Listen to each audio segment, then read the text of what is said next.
Good morning, guys. Ryan from Husky Moving, Arlington, Massachusetts, serving the greater Boston area. 9:06 Thursday morning. Rough week so far, but a good one. Got a lot of work done this week. That was Eminem, Business, one of the greatest songs of all time. If you don't know it, go check it out. Great hype song for the gym. If you don't have your gym list, don't contact me because I don't want to talk to you because you don't know shit.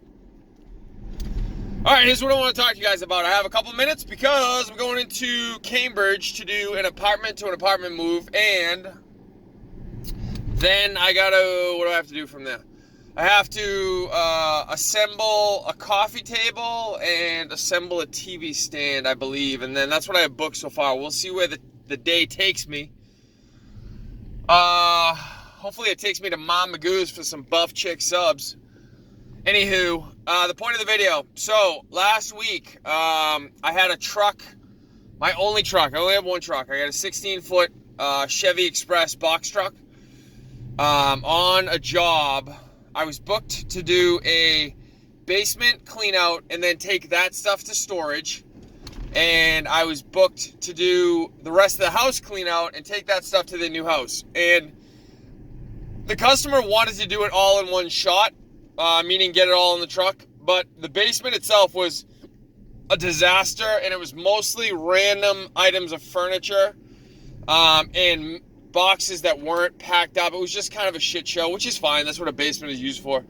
But their storage unit was pretty close to their actual house that they were moving out of. So I said, listen, I understand you're trying to be efficient. I get it.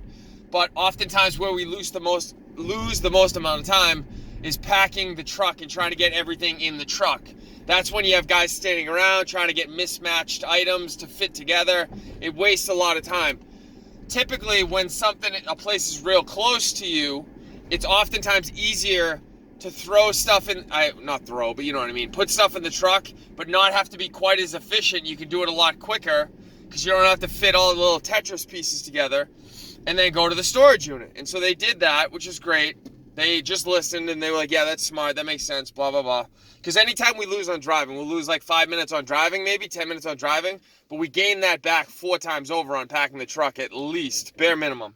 Anywho, the point of the story, thankfully I did that because what wound up happening was halfway through the job, I took all the basement stuff over to storage, dropped it all off, and then in between going back to the house, I took a lunch break. I went to McDonald's to get some food.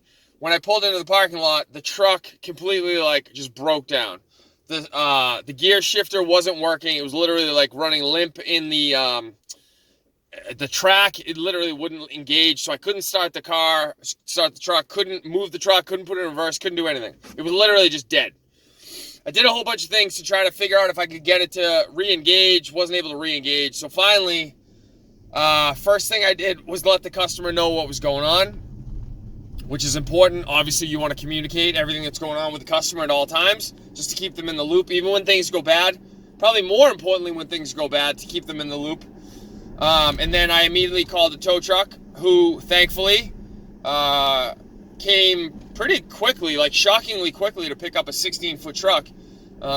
Anyway, the truck is in the shop, but what I wanted to talk to you guys about is the fact that I was only able to complete half of the scheduled work that day. So what wound up happening was I contacted the guy, contacted the tow truck came, picked up the truck. I talked to the guy, I said, listen, I'm not going to be able to make it back there anytime soon. I have to stay with the truck, bring it down to the mechanic. Once I get it to the mechanic and drop it off with them, I can then try to make plans to get back up here.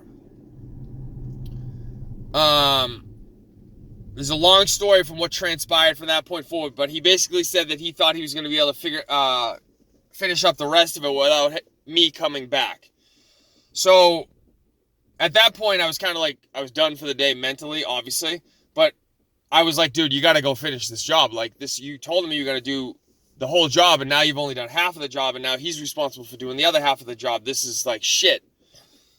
So I like asked him like 7 times, like, dude, I can get a U-Haul, I can hop right back up there. I can be up there by like 4 o'clock. We'll probably finish up by like 7 o'clock tonight, blah, blah, blah. He's like, no, I got it. I think I'm good. I got a pickup truck and my buddy has a pickup truck. I think we're okay. And he was really cool about it, which was awesome. But then I got to a point where I had to figure out how to bill the guy. And so this is kind of the long-winded point of this video. The reason why I gave you all that information is because you kind of had to know what happened. So I finished roughly half of what he expected to get done that day. The way I was billing him was I was billing him my hourly rate. I was also billing him our truck charge, which is standard whenever we use the truck. And then I always bill from when I leave my house until when I get back to my house. That's how we do travel time. So that if someone wants to hire me in LA, they pay for me to drive to LA. If someone wants to hire me right down the street from me, they only pay for the time for me to drive right down the street. So it's fair to everyone. That's how we do it. But then when it came time to bill the guy, I had to figure out how I was going to bill him to make it fair for everyone. So he only got half of the work he expected to get done. And so the volume of work in my time that I had already put in didn't change. That was already accounted for in the hourly rate. So I just charged him my actual time. But what I wound up doing was I charged him half of the truck charge because we only completed roughly half of the work he expected to get done. And then I charged him only one way of travel. I didn't charge him the travel back because, again, for that travel time he was expecting to pay, he was expecting to get twice as much work done. Now, I probably could have kept the travel charge in there the same, a full travel charge for the entire day, but I decided not to do that because, like I said, in my mind, he only got half of the volume of work done that he wanted to get done. Now, he did get a lot of work done. I did a shitload of work that morning for him, for sure. But it was only half of what he expected. And so in my mind, I'm trying to be fair to everyone. I don't want to lose money, that's for sure. Especially what I would consider to be found money in like a truck charge, because that's like a flat fee right off the top. I don't want to be losing that money for sure, but then you got to like figure out like what's fair to this guy. Like, what did I sign up for? What did I actually do? What didn't I do? And then take an honest assessment of like what actually got done and didn't get done and what he signed up for. So in that case, it was like roughly half. So is it fair to him that he only pays half of the travel charge? Yeah, I think it's really fair, actually. Is it fair to him that he only pays half of the truck charge? Yeah, I think it's really fair to him. And I also think it's fair to me. So that's what I wound up doing, guys. Just wanted to give you a heads up. I asked him, and the other thing I want to mention is, rather than just doing that, I actually talked to him ahead of time. I said, I've given this a bunch of thought. I wanted to make sure it was fair to you and fair to me. So here's what I've come up with. I think this is the best way to do it for both of us. Laid out what I was going to do and then said, does that seem fair to you? ? And then let him talk, because maybe it doesn't seem fair to him. Maybe I'm, I don't know. I have no idea. That's why I asked. He obviously was like, yeah, that's more than fair, blah, blah, blah. And there was absolutely no pushback whatsoever. I didn't expect any pushback.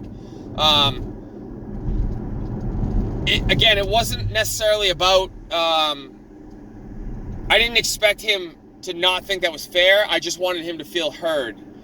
And one of the things that I've found as I've gotten older, and I'm oftentimes not good about this. Like I am very like, when I'm working, I'm like laser focused and like I don't give a fuck about anything other than what needs to get done for the most part. And that's a big flaw of mine, because sometimes I forget that there's human beings on the other end of the situation.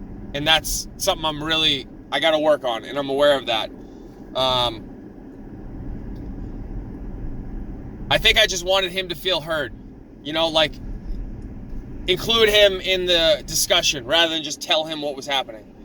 And I think more often than not, when you try to do that, and again, I can't stress this strongly enough, I'm not good at this, but when you do that, more often than not, when you just include someone in the discussion rather than telling them what's going to happen, you usually wind up getting what you want anyway. If it's a smart idea and you just include them in the discussion, you usually get what you want anyway. So anyway, guys, little brief story. Oh, actually, it wasn't really that brief. I talk a lot. You found that out by now.